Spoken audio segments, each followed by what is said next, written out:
geez. Trout Trix worm, guys. We got one here. He's jumping. Thank you. Got the customer on the wheel. Another one reeling in a fish. First fish we've had in a while on a Trout Trix. Oh, that's a nice trout. He came in, he tapped it. I wiggled it a little bit, and he's on the hook.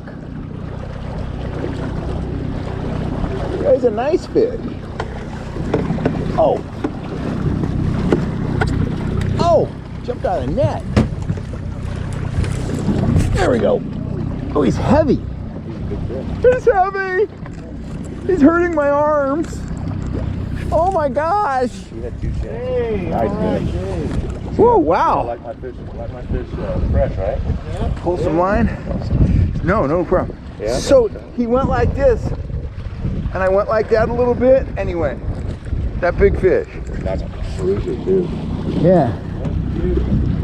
All right. Well, I'm gonna whack him.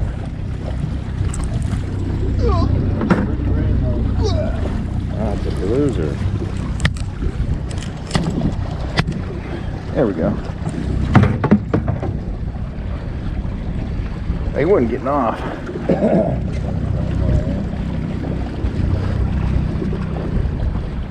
Trout Trix. Yeah, the worm. Took something like that too. Total finessey. Trout Trix worm, guys. Bite is extremely difficult today. That was a very light bite, but hey, put another one in the box. Howdy guys, Cal Kellogg here. That big beautiful Collins Lake rainbow you saw caught in the beginning of this video was caught this afternoon, just about 3 hours ago, by my buddy Dave. It was challenging out here today. We got 47-degree water. The water's stained. Let me kind of correct my course here because I am trolling. The water's stained and the fish are in a bit of a funk. Some days the trolling's very good, some days it's fair. But I will guarantee you, if you come out and put in your time, you got a chance to catch a very large trout. We've had trout ranging anywhere from about 3 pounds to 10 pounds over the past week. Very good trolling by any measure. It's going to get a lot better here, but right now, if you can employ some finesse tactics, you can catch some really nice fish. That fish we caught today was caught on a naked Trout Trix worm, and that's been one of the approaches that we're using when the fish are just reluctant to go. So I want to take a couple minutes and show you how I rig up a Trout Trix worm to catch these challenging trout. We were running with a pink worm just like that, and I want to put a worm in the water here, so I'm going to rig up a pink worm. I'm going to run it on one of my hybrid lead core rigs right there, my iconic yellow lead core rod. I've got my hybrid rig on that Abu Garcia reel right there. Let me show you the leader. This leader is 8-pound test. Whoa, 8-pound test fluorocarbon line. We'll lean that up there. I've got a trolling swivel on there. I've got a bead above that just so I can see where the trolling swivel is. Another course correction here. This is the 8-pound test leader material.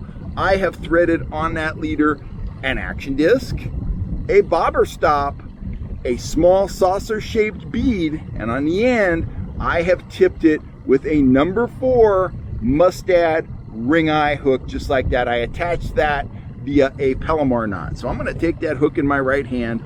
I'm going to take that worm in my left hand.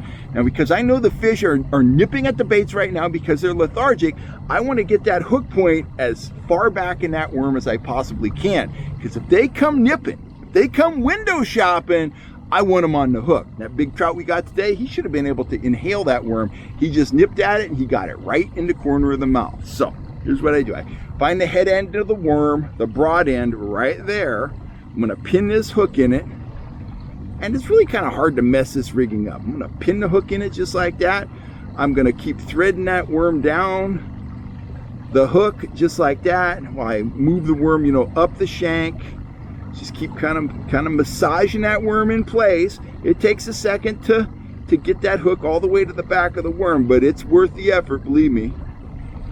Try to keep the worm as straight as possible, but it's not, it's not make or break. It doesn't have to be absolutely straight, because with that action disc, this worm is going to be shaking like it's having a fit. So just keep working that down, working that down. I'm getting there. I'm almost there. I'm going to work it down a little bit more. I'm going to pop it out right there. Now I'm going to work the hook work the worm rather over the eye of the hook. He's going to keep working that hook on there like that. There it is, I'm almost there, just like so. It's not perfectly straight, but I'll tell you what, it's straight enough to catch a big old trout. Now I'm going to use that bobber stop to position that bead just about right there, about 1/16 of an inch off the nose of that worm. The action disc, well, it's just going to, water pressure is going to shove it right up against that bobber stop, just like that. Last but not least, I've been putting Procure Trophy Trout Formula super gel on my stuff, and it's working real well. I like to use it on soft plastics. They hold the scent real well, so I'm going to lube it up with that. And I'm going to troll this anywhere from about 1.8 to 2.2 miles an hour. I'm going to troll it in the top 10 feet, and they're going to come in, they're going to get a whiff of that scent, they're going to get a taste of that worm. When they grab the tail, it feels real, it tastes real, they're going to get that hook in their mouth, and we're going to be yelling, fish on. If you're looking for Trout Trix worms, lead core, or if you want to book a fishing trip with me, get on over to fishhuntshoot.com, and we will put you on the fish. You want to stock up on these Trout Trix worms for the spring season, because they are going to be hot. The trout absolutely love them. I'm the only one selling them, and I figured out how to rig them, and they are absolutely deadly. I'll catch you next time. I'm Kel Kellogg. I'll see you right here on YouTube, guys. Thanks for all the support.